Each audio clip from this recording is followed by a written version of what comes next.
दोस्तों जय हिंद। मैं हूं रवि शुक्ला और आप मेरे साथ देख रहे हैं the new Bharat. The new Bharat की तरफ से हम उम्मीद करते हैं कि आप जहां भी हैं स्वस्थ हैं, मस्त हैं और व्यस्त हैं। आज शनिवार का दिन है और शनिवार की शाम ठीक 8:30 बजे हम लेकर आते हैं टीएनबी इतिहास के झरोखे से, माफ करिए टीएनबी किताब शनिवार की, और प्रोफेसर जितेंद्र श्रीवास्तव जी के साथ एक ऐसा कार्यक्रम जो किताबों को समर्पित है, साहित्य को समर्पित है। किताब और साहित्य जो जिंदगी को जिंदगी बनाते हैं, शब्दों से जिंदगी को जीना सिखाते हैं। और प्रोफेसर जितेंद्र श्रीवास्तव जी जो कि देश के विख्यात कवि हैं, संपादक हैं, इंदिरा गांधी अंतर्राष्ट्रीय मुक्त विश्वविद्यालय से संलग्नित हैं, वे हमारे साथ जुड़ करके किताबों को चुनते हैं और किताबों के झरोखे से बात करते हैं कि आखिर किताबें क्या कहती हैं और किताबों को पढ़ करके हम अपने जिंदगी को जिंदगी कैसे बना सकते हैं। तो आइए जोड़ते हैं सीधे प्रोफेसर जितेंद्र श्रीवास्तव जी को। सर, द न्यू भारत के इस कार्यक्रम में स्वागत है आपका। बहुत बहुत धन्यवाद रवि जी। और जैसा कि आज का दिन है, शनिवार की शाम है और शनिवार की शाम हम लेकर के आते हैं सर के साथ, जितेंद्र श्रीवास्तव जी के साथ, किताब शनिवार की। और आज की किताब जो है, आदरणीय सर ने जिन दो किताबों का चयन किया है, वह किताब जो कि कविता संग्रह के रूप में है। और ये योगा योग है कि आज की दोनों ही किताबों की कवित्रियां विज्ञान संकाय से पढ़ करके साहित्य के प्रति अपनी सेवा दे रही हैं। साथ में इनके कविता संग्रह को, इनकी कविताओं को पढ़ने के बाद आप समाज की वस्तुस्थिति की बहुत अच्छी तरह से इसमें झलक देख सकते हैं। आप सीधे सीधे समाज से जुड़ जाते हैं। तो बिना किसी अन्य भूमिका के आज की जो दो किताबें हैं, पहली है अनामिका अनु द्वारा रचित कविता संग्रह इंजीकरी, और दूसरी है स्वाति मेलकानी जी द्वारा रचित बुरांश। दोनों की शीर्षक आज अपने आप में सुनकर ही आकर्षित करने वाले हैं। तो सर, सबसे पहले आज की पहली किताब कविता संग्रह इंजीकरी। इस कार्यक्रम में इस कविता संग्रह को रखने के पीछे का उद्देश्य, और इससे भी पहले बहुत महत्वपूर्ण सवाल कि इंजीकरी शब्द का अर्थ क्या है और यह किताब के शीर्षक के साथ किस तरह से जुड़ करके इस किताब को और आकर्षक बनाता है। क्योंकि जैसे ही ये नाम आपकी तरफ से आया, ये नाम अपने आप में बड़ा अनोखा और अनूठा है। तो समझना है कि इसके पीछे का अर्थ और इसका भाव क्या है सर। बहुत बहुत धन्यवाद रवि जी। और सचमुच ये अच्छा प्रश्न किया है आपने कि इंजीकरी जो है, मेरे लिए भी ये नया शब्द था। ये मेरे लिए भी नया शब्द था। और मैंने कवित्री से तो इस संबंध में कोई बातचीत नहीं की, लेकिन ढूंढा। इंजी का अर्थ होता है अदरक, अदरक। और वहाँ ये इंजी करी एक तरह से मतलब ये केरल, जो अनामिका अनु है ये केरल में रहती हैं, त्रिवेंद्रम में रहती हैं।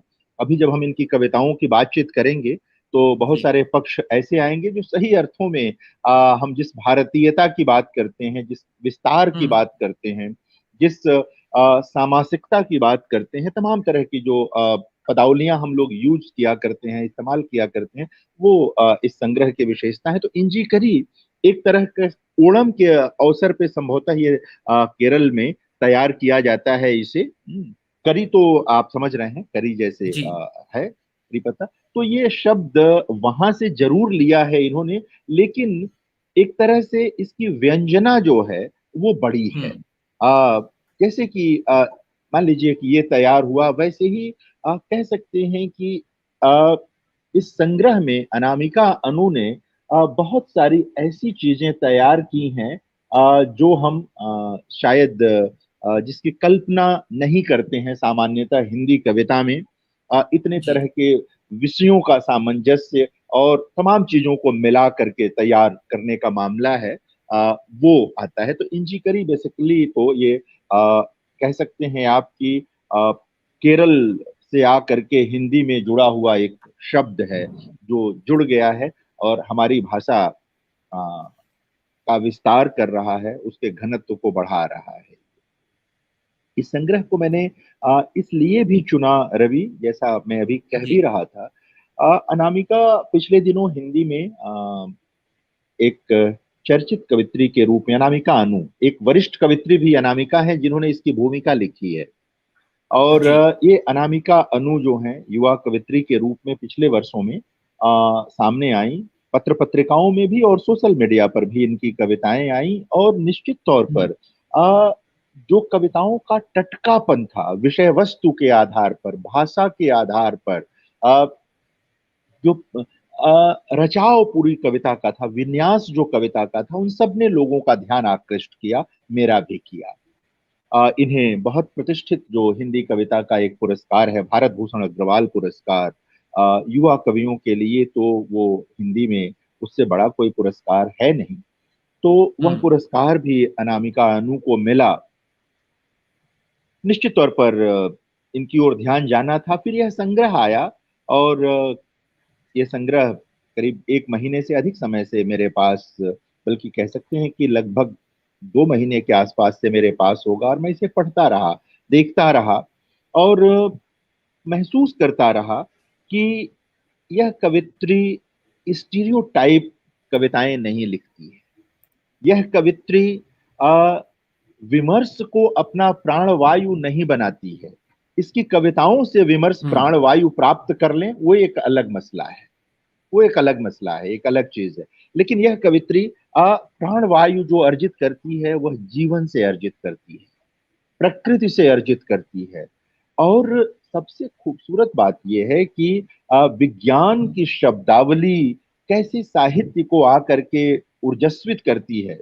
जैसे कई बार आप हम्म। के कार्यक्रम में भी, और वैसे भी मेरी किताब का नाम है, मैंने भी विज्ञान के बहुत सारे शब्द, प्रोटोप्लाज्म, जीव द्रव्य, घनत्व इत्यादि मैंने बहुत इस्तेमाल किए हैं अपनी आलोचना में, अपनी कविताओं में भी। तो मुझे बहुत अच्छा लगा हम्म। कि भौतिक विज्ञान के बहुत सारे शब्द अ, अनामिका अनु की कविताओं में आए। वो स्वाति मेलकानी की कविताओं में भी है, जब हम उसका जिक्र करेंगे तो बात करेंगे।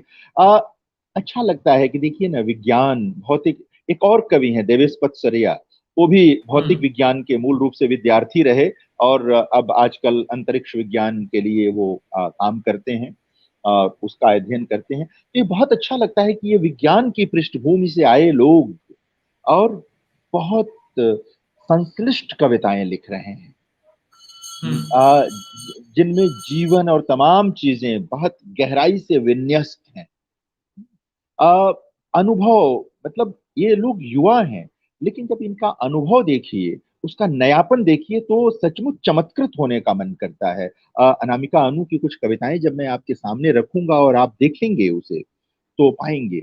और भाषा, भाषा तो सचमुच अ, एक तरह से कह सकते हैं कि अनामिका अनु ने हम्म। भाषा पर बहुत काम किया है।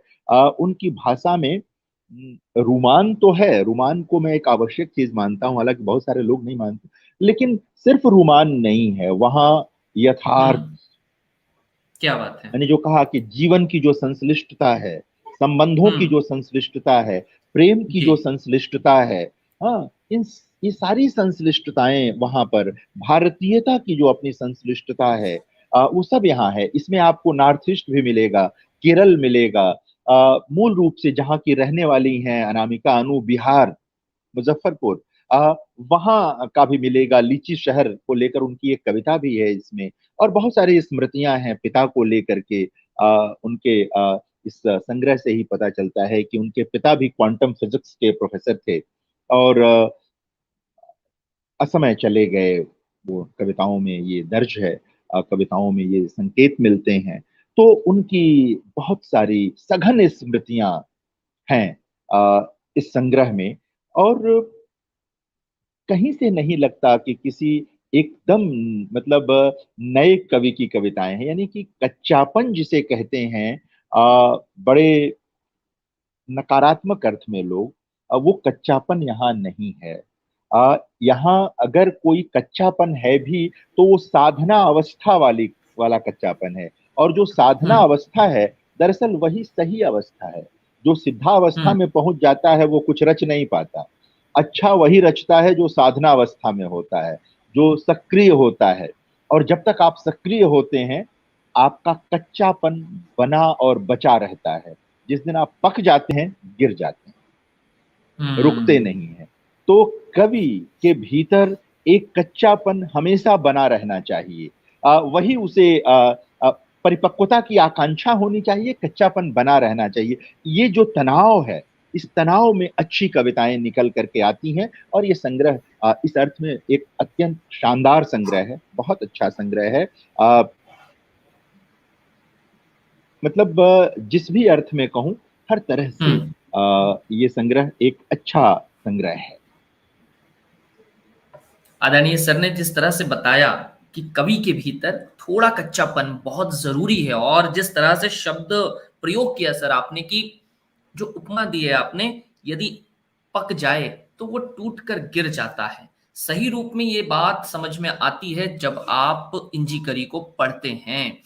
सर एक पंक्ति मेरे पास में है जो इसी किताब से, इसी कविता संग्रह से है, कि बढ़ते नाखून को काटना होता है, बढ़ोतरी हमेशा सुखद नहीं होती, झड़ रहे दांत और बाल बता रहे हैं, सब्र सिर्फ जुड़ने नहीं बिछड़ने का भी नाम होता है। तो जिस तरह से इसका इसकी विषय वस्तु है, हिंदी कविता में, नई कविता में, वर्तमान साहित्य में, वर्तमान कविता जगत में आप अनामिका अनु जी की इस इंजिकरी को कितना महत्वपूर्ण मानते हैं, और नए कवियों के लिए, नई कवित्रियों के लिए ये कितना पथ प्रदर्शन का काम करेगी कि आप इसे पढ़ें, समझें और इस विचारधारा या इस प्लेटफॉर्म पर चलने की कोशिश करें। क्या कहेंगे सर? मैं कुछ बातें कह चुका हूँ रवि। फिर मैं कहूंगा इसे कि अनामिका अनु का यह संग्रह इस बात का प्रमाण है कि अनामिका के पास प्रतिभा भी है और हम्म। अध्यवसाय भी है। उन्होंने हम्म। बहुपठित हैं, वो विज्ञान से लेकर साहित्य तक वो बहुपठित हैं। उनका अध्ययन व्यापक है, अभ्यास भी है और प्रतिभा भी। ये तीनों चीजें हमारी परंपरा में भी, ये तीनों चीजें बहुत महत्वपूर्ण मानी गई हैं। और हम्म। यह संग्रह नए कवि का है, लेकिन नौसिखुआ कवि का नहीं है। क्या बात है। आप इसको बहुत हल्के में नहीं ले सकते इस संग्रह को। और एक कह सकते हैं कि आप एक बृहद संग्रह है ये, लगभग लगभग 225 पृष्ठों का संग्रह है, 225 पृष्ठों का संग्रह है। वाह। हम्म। हिंदी में कविता संग्रह सामान्यतः 100 सवा 100 पेज के आते रहे हैं। बीच के जी। दिनों में जरूर 150 पेज तक पहुंचे। लेकिन 200 पेज पार करने वाले संग्रह हिंदी में कम है। और कोई कवि, नया कवि, अपने पहले संग्रह में यह साहस करे तो ये बड़ी बात है। एक अच्छी चीज ये है बहुत कि बड़ी बात। अनामिका अनामिका अनु ने सिर्फ इसमें अपनी चर्चित और बहुत कह सकते हैं कि शिल्प में जिनमें बहुत निखार है या बहुत परिपक्वता के साथ जिन कविताओं का निर्वाह किया है, उन्होंने सिर्फ उन्हें ही नहीं रखा है। कुछ ऐसी कविताएं भी इस संग्रह में उन्होंने रखी हैं, जिससे ये पता चलता है कि ये कवित्री अपने कवि कर्म के प्रति आश्वस्त है और उसे इस बात से कोई भय नहीं है कि कोई कहेगा कि हम्म। यह तो बहुत मजबूत कविता है, ये थोड़ी सी कमजोर कविता है। देखिए, दृष्टियां अलग हम्म। अलग अलग होती हैं। जिसे कई बार हम कमजोर कविता समझ लेते हैं एक समय में, कालांतर में वो बहुत अच्छी कविता मान ली जाती है। समय के साथ जब प्रतिमान बदलते हैं तो हम्म। सौंदर्य शास्त्र बदलता है, तो कविताओं को देखने का नजरिया भी बदल जाता है। बहुत सारी हम्म। कविताएं आज से 50 साल पहले जिन्हें महत्वपूर्ण नहीं माना गया था, आज वो महत्वपूर्ण मान ली। हम्म। बहुत सारे उपन्यासों में जिन्हें उपकथा माना गया था, वो प्रमुख कथा पर भारी पड़ गई हैं। हम्म। बहुत सारी चीजें तो ये होता है। और अनामिका ने इसमें मतलब एक ईमानदारी का परिचय दिया है अपने इस पूरे संग्रह को बनाने में।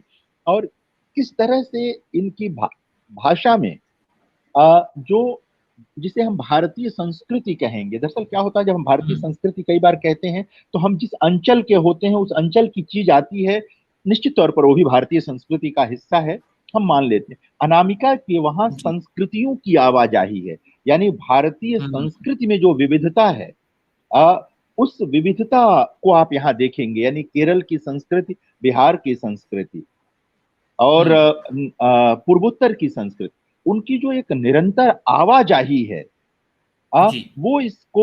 इसको एक नई आभा प्रदान करती है ये आवाजाही। कम लोगों के वहां मिलती है ये आवाजाही।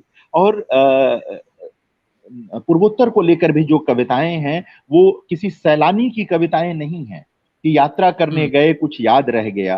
कहीं ना कहीं लगता है कि कुछ है जो आत्मा का अंश बन गया है, आत्मा का सहचर बन गया है। वो चीजें आई हैं। मेरे सांची स्तूप पर कविता लिखते हुए वो इसमें हम्म। अप्पम पर आ जाती हैं। सांची हम्म। का स्तूप आप सब जानते हैं कि मध्य प्रदेश जी। से जुड़ा है, या सारी चीजें हैं इस तरह से करना। उसमें केरल का पकवान आ गया उसमें। उसमें और भी बहुत सारी, बुद्ध का उपदेश है, और तुम बुद्ध का उपदेश लेकर आते हो, मैं बुद्धि से तोड़ती हूँ तुम्हारे दुर्ग और तोरण को, तुम हर तस्वीर में खुदा लगते हो, मेरी कोई हम्म। ऐसी तस्वीर ही नहीं जिसमें मैं मनुष्य लग सकूं। और भी कई, हम्म। तुम तोरणों से घिरे हो, मैं पर्यटक बनकर तुम्हारे प्रांगण में आ जाऊं, संभव ही नहीं। शब्द देखिए, रेडियो एक्टिव हूं। ये होता है कि वाह। आप जिस अनुशासन से निकल कर आते हैं, कैसे वहां का शब्द, एक अलग अर्थ में प्रयुक्त होने वाला शब्द कविता में आकर हमारे जो मतलब सामान्य जीवन में वो नया अर्थ भर देता है, उसका विस्तार कर देता है। रेडियो एक्टिव हूँ, मेरे केंद्र से निकलती हैं स्वतः स्फुरित अल्फा किरणें और भेदती हैं तुमको। तुम अभी सलीके का बाजार लगाए बैठे हो, तुम विप्लव के गीत क्यों नहीं गाते, तुमने श्वेतलाना का जुबानी इतिहास पढ़ा नहीं अब तक, मैंने आज हम्म। अप्पम बनाई है, तुम्हें चम्मंदी बनानी आती है। ये हम्म। एक क्या चीज बात और है। भी है। ये कविताएं ये बताती हैं कि ये कविताएं एक स्त्री के द्वारा लिखी गई कविताएं हैं। आ और मैं बराबर ये कहता हूं और मानता भी हूं कि बार बार कहा है मैंने कि बिना किसी राजनीतिक चेतना के आप अच्छी प्रेम कविताएं भी नहीं लिख सकते। अनामिका अनु की के इस संग्रह की लगभग सभी कविताएं ये बताती हैं। अलग से अनामिका अनु अपने को राजनीतिक कवि के रूप में प्रस्तुत नहीं करती। अनामिका अनु स्लोगन वाली कविताएं नहीं लिखती। अनामिका अनु कोई इस तरह आंदोलन वाली कविताएं नहीं लिखती। लेकिन अनामिका अनु की कविताओं का जीव द्रव्य जो निर्मित होता है उसमें राजनीतिक चेतना विन्यस्त है, उसमें राजनीतिक चेतना समाहित है। उसके बिना आपको मैं प्रेम लिखना एक कविता सुनाता हूँ। वे कहते हैं मुझे लिखना नहीं आता, मैंने लिखना छोड़ हम्म। दिया, वे तालियां वाह। बजाने लगे। मैं समझ नहीं पा रही हूँ, मेरे नहीं लिखने भर से वे इतना खुश क्यों हैं। मैंने हम्म। जाना सच मैंने जाना सच और फिर से लिखने लगी कविताएं, वे चीख चीख कर रोने लगे।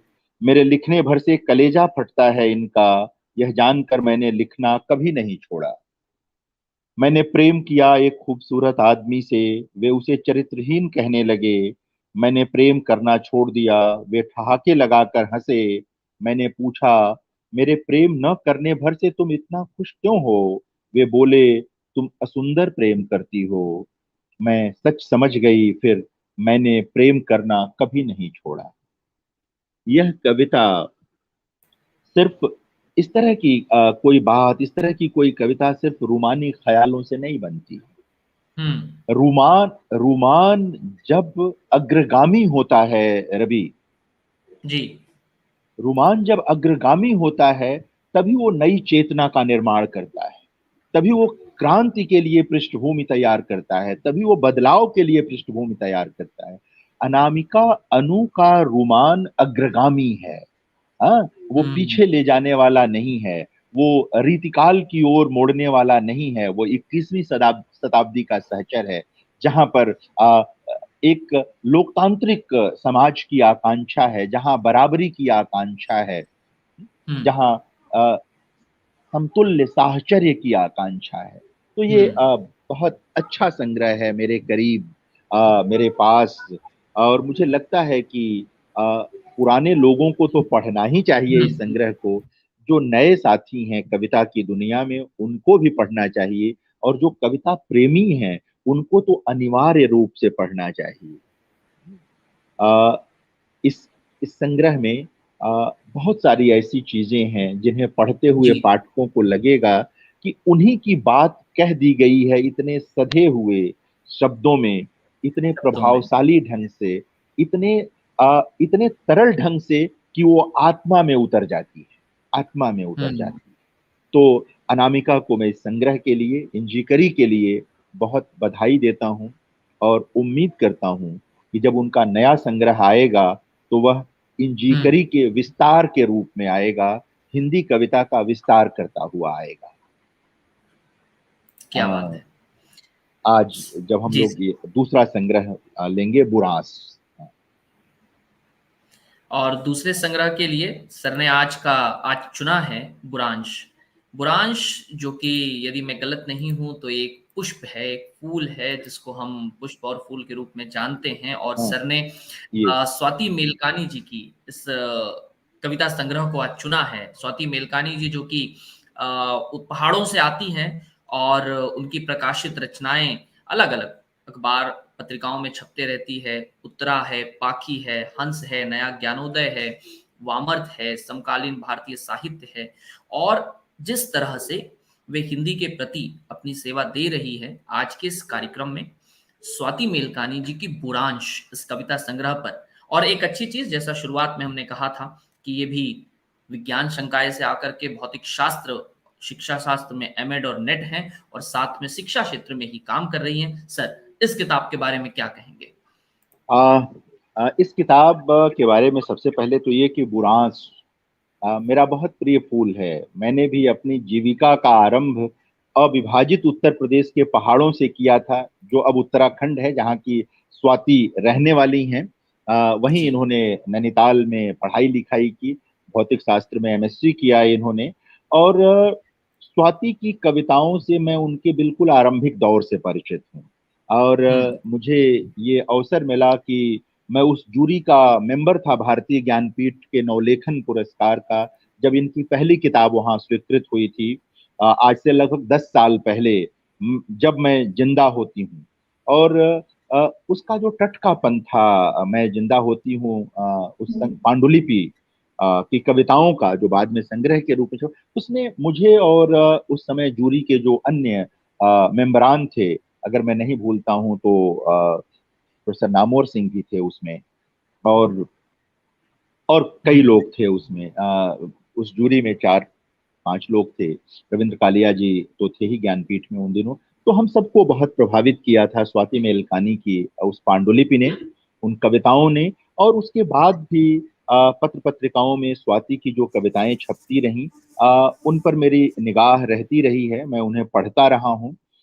और इस बात के लिए मैं स्वाति का प्रशंसक रहा हूँ कि उनकी कविताओं में स्फीति नहीं होती है, और बहुत कम शब्दों में वो अपनी बात कह लेती हैं। एक स्त्री चेतना उनकी बिल्कुल आरंभिक कविताओं से दिखाई देती है, और वो अब बहुत मतलब फार्मूलाबद्ध स्त्री चेतना नहीं है। वो सचमुच जीवन की आंच से जो स्त्री चेतना निकल कर आती है, जो बराबरी की अभिलाषा निकल करके आती है, जो प्रेम और साहचर्य की समझ निकल करके आती है, वो इसमें दिखाई देती है। अभी मैं अनामिका के संदर्भ में भी ये कह ही रहा था। और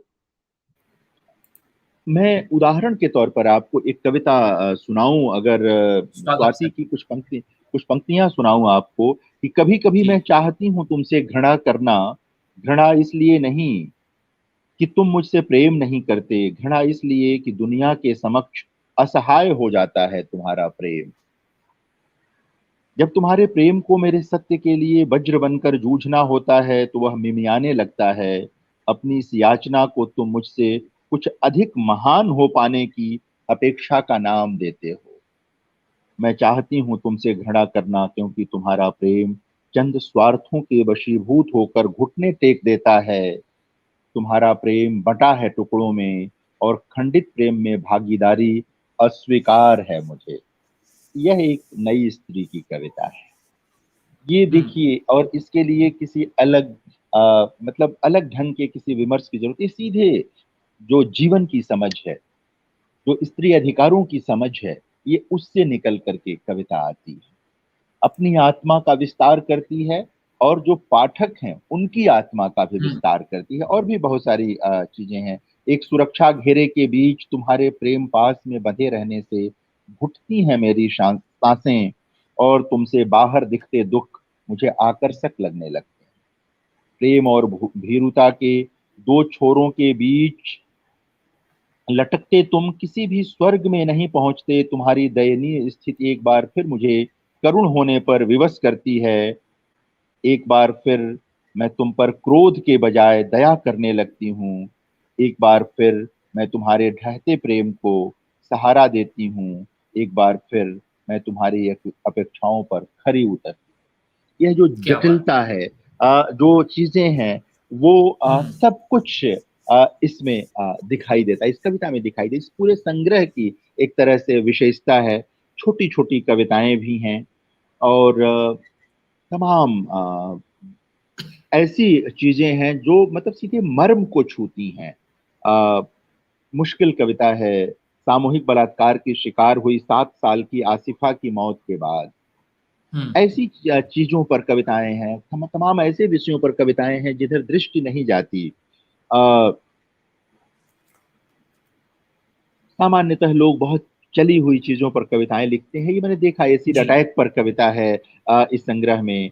आ, देह भर एक कविता है। छोटे छोटे आप देखेंगे, अनुभव समुद्र शीर्षक भी स्वाति बहुत बड़े बड़े नहीं चुनती हैं अपनी कविताओं के। यह भी कवि की सामर्थ्य का मामला होता है रवि। अ, ये हम्म। पता होता है कि हम किसी कोई छोटा शीर्षक रख करके भी कैसे अपनी चीजों को अभिव्यंजित कर देंगे, कैसे क्या कह बात। देंगे। ये चीज निकल करके आना भी बहुत जरूरी होता है, दिखना जरूरी होता है। यह इनके वहां आपको दिखाई देगा। देखिए ना, जैसे सिर्फ बुरांश शब्द रखा है, हम्म। कोई आगे पीछे शब्द नहीं है। बुरांस मुझे भी बहुत प्रिय है। मैंने भी एक कविता पहाड़ से उतरने के बाद रक्त सा लाल एक फूल शीर्षक से लिखी थी, जिस नाम से एक संग्रह भी है मेरा। ये अद्भुत जीवट का प्रतीक है बुरांस फूल। हम्म। मतलब जिन गर्मियों की दोपहर में आप देखते हैं, ये गर्मियों में खिलने वाला फूल है, और अद्भुत होता है। इसका इसके बहुत सारे हम्म। उपयोग हैं। इसका पेय जी। पदार्थ भी बनता है। और वो हम्म। दवा के भी काम आ जाता है। वहां से इसकी लालिमा, इसमें लालिमा भी है। यानी कि जिन दिनों में फूल नहीं खिलते उन दिनों में खिलता है। एक रक्तिम क्या बात। आभा है इसके बीच। रक्तिम आभा, यानी इस नाम को ही आप एक प्रतीक के तौर पर देख सकते हैं, और स्वाति के स्वप्न की तरह देख सकते हैं इसे आप, कि ये कवित्री चाहती क्या है, इस कवित्री की मंशा क्या है, वो क्या सोचती है। और बुरांस भर हम्म। कह के वो आपको बहुत सारी अर्थ संभावनाओं के लिए छोड़ देती है, कि आप वहां पर हम्म। बहुत सारे अर्थ ढूंढें। अच्छा कवि वह नहीं होता जो अपनी कविता में बहुत सारे ऐसे तर्क दे देता है जिससे कविता सोचता है कि आसान हो गई। आसान हाँ, हो गई। ऐसा नहीं करना है। कवि कवि का काम ये नहीं होता। कवि का काम ये नहीं होता। अर्थ की संभावनाएं तलाशना पाठक का काम है। वो ढूंढे अपने जीवन में, वो हम्म। ढूंढे अपने जीवन में। हाँ, समाज में जहां जितना उसको कोई डोर मिल जाए, जहां से कोई हम्म। रेशा मिल जाए, जहां से वो अपना एक अर्थ संसार बना ले तो बना ले। तो स्वाति ये काम करती हैं अपनी कविताओं में। वो बहुत सारे अर्थ संकेत छोड़ती हैं, बहुत सारे संदर्भ कविताओं में छोड़ती हैं, जहां से हम्म। आप निकाल लेते हैं, कर लेते हैं। हम किस समय में आ गए हैं जब जहां हम्म। तीर्थ यात्राओं के रास्ते में लोग बम बिछा देते हैं, तमाम चीजें करते हैं। इनको बिल्कुल। कैसे कविता में लाया जाए, कैसे मनुष्य धर्मी बनाया जाए, कैसे मनुष्यता की चिंता को लोगों के जहन में बिठाया जाए, ये चिंता इस संग्रह की तमाम कविताओं में आपको मिलेगी। एक छोटी सी कविता है कि जी सर। अगर मैं कई भाषाएं जानती तो भी शायद मुश्किल होता वह सब कुछ तुम तक पहुंचाना, जो उलझ रहा है मेरे भीतर जमीन से भटकी भूमिगत होती नदी की तरह। कई बार भाषा भी आ, अक्षम हो जाने वाली चीज होती है, वो नहीं कह पाती, नहीं कह पाती। कई बार मौन में वो ताकत होती है जो भाषा में नहीं आ पाती, नहीं आती है। कई बार सिर्फ महसूसने तक चीजें रह जाती हैं, महसूसने से ही चीजें घटती घटती और हुँ, बढ़ती हैं। कभी अपने अपने ढंग से इस चीज को कहते हैं। आ, एक स्त्री कवि के रूप में स्वाति ने इसको अपने ढंग से कहा है, तो भी शायद। क्या बात है! हाँ। और बार पहली बारिश का गीलापन, सधे हुए पैरों का कंपन और समय का धुंधला दर्पण, यह तीनों ही तुमने मुझको दिखलाए क्या बात है! हैं। हिसाब के परे वे सारी शामें और दिन, जो मैंने खोए थे या मैंने पाए हैं। सालों से ठहरे लम्हों में कितने सूरज अलसाए हैं। क्या तो बात है! कई चीज हैं। लौट आओ कि अब भी बुरांस खिलते हैं, वाह! लौट आओ कि अब भी बुरांस खिलते हैं, लौट आओ कि अब भी काफल पकते हैं। काफल एक फल होता है, फल है, छोटे छोटे पहाड़ों आकार पे का। होता है। हाँ, जी, पहाड़ों पर होता है। आप तो रह चुके हैं उस इलाके में, तो जी, आप भी परिचित हैं इससे। तो जी। लौट आओ कि अब भी बुरांस खिलते हैं, लौट आओ कि अब भी काफल पकते हैं, लौट आओ कि प्यास बुझाने भर को पानी अब भी बचा है नौलों में। हवा अब भी नम है और पहली नजर में जंगल अब भी हरे दिखते हैं। ये क्या बात देखिए, है! अलग से बताने की जरूरत नहीं है कि इस कवित्री का लोकेल पहाड़ है। अलग से हुँ। बताने के, सच्चा कवि अपनी कविताओं में अपना सारा पता दे देता है, हुँ, सारा लोकेल आ जाता है। यही यही यही जरूरी चीज है। और मैं बार बार जो कहता हूँ, पिछले भी कई बार कह चुका हूँ, ये अनामिका अनु के बारे में भी है और ये स्वाति मेलकानी के बारे में भी, और हम सबके बारे में है, कि बिना स्थानीय हुए आप वैश्विक नहीं हो सकते। जो बिल्कुल, बिना स्थानीय हुए वैश्विक हो जाता है, वो दरअसल कहीं का नहीं होता। बिना जड़ के आप आगे नहीं उग नहीं सकते, बड़ा पेड़ नहीं बन सकता। तो बिल्कुल। स्वाति मेलकानी की एक विशेषता है, ये अनामिका अनु की भी विशेषता है, कि ये कवित्रियां स्थानीयता का मतलब जानती हैं, स्थानीयता की राजनीति को भी जानती हैं, उसके सौंदर्य को भी जानती हैं, इसलिए ये सही अर्थों में वैश्विकता की भी पहचान करती हैं। ये बड़ी चीज है इन दोनों कवित्रियों के वहां। तो आ, लौट आओ कि इस ओर आकाश कुछ ज्यादा नीला है और जमीन में हाथ फेरने पर अब भी कुछ उग आता है। लौट आओ कि ठंडी राख में दबे कोयले अब भी गर्म हैं और चीड़ के जंगल की मिट्टी में अब भी छिपे हैं बांज वाह! और तिमिल के बीज। लौट आओ कि समय इतना भी नहीं बीता कि बीत जाए एक पूरा जीवन। लौट आओ कि तुम्हारा यहाँ होना इसी जन्म की बात है। लौट आओ कि तुम्हारी शिनाख्त के लिए पहाड़ ने अब तक खुद को बचाए रखा है। ये अद्भुत कविता है। आप कई तरह के अर्थ लगा सकते हैं इसे। आप इस कविता का जीवन में कई तरह से आप कह सकते हैं कि उपयोग कर सकते हैं, अपने जीवन में हुँ, इसे उपस्थित पा सकते हैं, उपस्थित पा सकते हैं। तो ऐसी कविताओं की धनी है हुँ, स्वाति मेलकानी, बहुत चुप रहती हैं। उस तरह से स्वाति बहुत सक्रिय नहीं रहती। जो सोशल मीडिया का परिदृश्य है, बावजूद इसके अगर कविता की ताकत हो, अब अनामिका भी सक्रिय नहीं रहती सोशल मीडिया पर, लेकिन अगर कविता में ताकत हो रवि, तो अपने जी, आप कविताएं सहृदयों तक पहुंच जाती हैं। जो सहृदय है वो कविताएं ढूंढ लेता है, पा लेता है। तो आज बिल्कुल। इंजीकरी और बुरांस दोनों हम लोगों को मिल गए, दोनों पर हम लोगों ने चर्चा की, दोनों पर हम लोगों ने बात की। अ, अनामिका अनु की मैं एक कविता सुनाता हूँ आपको, कि स्वागत है सर। मैं घर घर जाऊंगी, टूटे पुराने विचारों को समेट कर बोरे में लाऊंगी। मदीने के चौराहे, वेटिकन के वाह! बाजार और कुंभ के मेले में, देखिए ये कैसे स्थानीयता और वैश्विकता के बीच आवाजाही है। कैसे ये जो भूमंडलीकृत समाज है, उसको एक कवित्री, बिल्कुल नई कवित्री, एक युवा कवित्री कैसे पहचानती है कि मैं घर घर जाऊंगी, टूटे पुराने विचारों को समेट कर बोरे में लाऊंगी। मदीने के चौराहे, वेटिकन के बाजार और कुंभ के मेले में वे बिक जाएंगी न बलून और पतंगों के दाम पर। हाइड्रोजन के हल्के विचारों को गुब्बारे में भरकर ऊपर उठने दूंगी, आजाद हवा को चखने दूंगी। टूटे फूटे को संग्रहालय में, बचे खुचे को पुस्तकालय में, पुनरावर्तनीय विचारों को रिसाइकलिंग में, अकार्बनिक कार्बनिक को मिट्टी में सड़ाकर सरलीकृत होने दूंगी। मैं नई फसल के पोषण हेतु उन्हें गलने दूंगी। कुछ अच्छे विचारों को झाड़ पोंछ कर जेब में रख लूंगी। वक्त पर उन्हें निकाल कर थोड़ा थोड़ा खर्च करूंगी। ये अद्भुत, क्या आप देखें कि इस तरह से चीजें आती हैं इस युवा कवित्री के वहां, स्वाति के वहां भी, और अनामिका के वहां भी, अनामिका अनु के वहां भी। और कई मतलब मैंने इसमें कम से कम 15 कविताओं को रखा था निकाल करके। समय हम लोगों के पास यहाँ कम होता है, नहीं तो मैंने 15 कविताओं के आसपास निकाला था कि यहाँ पर हम लोग चर्चा करेंगे उन कविताओं की। मैं डूब रही हूँ एक तालाब में, छोटे से तालाब में, जिसके बगल में एक स्कूल है, थोड़ी दूर पर एक मंदिर। न मैं पढ़ी लिखी हूँ न धार्मिक, मौत तय है, मुझे तैरना नहीं आता। तैरना जाने बिना तालाब में कूदना, वह भी उस दिन जब स्कूल बंद और मंदिर खुला हो। मौत को हकार देना भर है, स्कूल के रहते मौत को निमंत्रण देना, दुनिया की सबसे अजीब घटना है।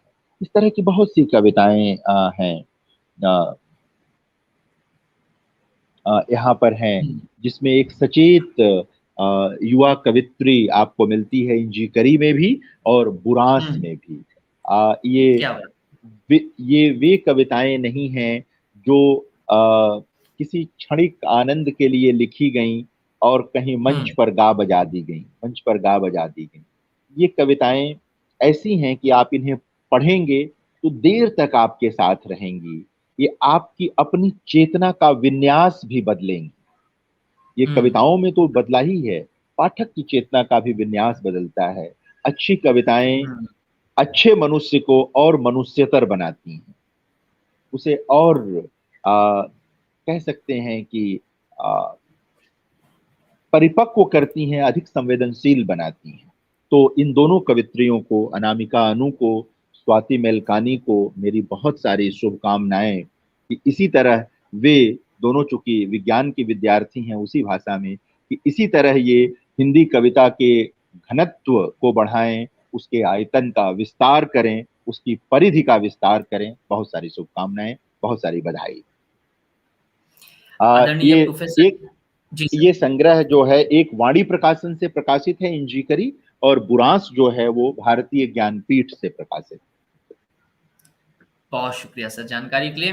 प्रोफेसर जितेंद्र श्रीवास्तव जी ने जिस तरह से कहा कि आज की चयनित दोनों किताबों की कविताएं क्षणिक नहीं है, ये आपके साथ रहती हैं, आपके साथ चलती हैं। संस्कृति का आदान प्रदान है, स्थानीयता से ग्लोबलाइजेशन का आदान प्रदान है। और सत्य कहा है ना कि अंधकार है वहां जहां साहित्य नहीं है। सही रूप में यदि आपको अंधकार को मिटाना है तो साहित्य की बहुत सख्त जरूरत है। और जिस तरह के विषयों को बुरांश और इंजीकरी दोनों में चुना गया है, और विशेष रूप से बुरांश के बारे में जब सर कह रहे थे और जब उसकी विषय वस्तु कविता शीर्षकों से जा रहे थे, गुजर रहे थे, तब समझ में आ रहा था कि किस तरह से यह आपको न सिर्फ अपने से जोड़ती है, झंझोड़ने का काम करती है, आपको संवेदनशील करने का काम करती है। और ऐसी कविताओं की इस समाज को, इस जगत को इस वक्त बहुत सख्त जरूरत है। बुरांश में स्वाति मेलकानी जी लिखती हैं कि बुरांश अकेले नहीं खिलता, खिलते हैं बुरांश के साथ, पतझड़ से उबे सैकड़ों बाज, सुरई और काफल फिर चहकने लगते हैं। बुरांश के खिलने से जंगल खिल उठता है।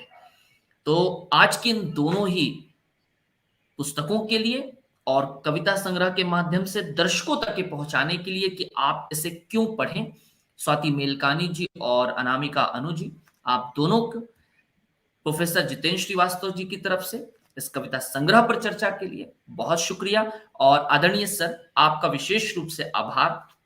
कि दो महत्वपूर्ण पुस्तकों को आपने इस कार्यक्रम का हिस्सा बनाया और इनकी कविताओं के विषय वस्तु और समाज के साथ इनका जुड़ाव और क्यों एक कवि प्रेमी इसे अनिवार्य रूप से पढ़े, इस पर आपने कीमती और ज्ञानवर्धक जानकारी दी। आज के लिए इतना ही, मिलते हैं कल। और बहुत महत्वपूर्ण कि प्रत्येक शनिवार, एक शनिवार छोड़कर आदरणीय सर हमारे साथ जुड़ते हैं। सर आपका बहुत शुक्रिया, धन्यवाद, जय हिंद। मिलते हैं कल नए कार्यक्रम के साथ। बहुत शुक्रिया, जय धन्यवाद, हिंद। जय हिंद। जय हिंद।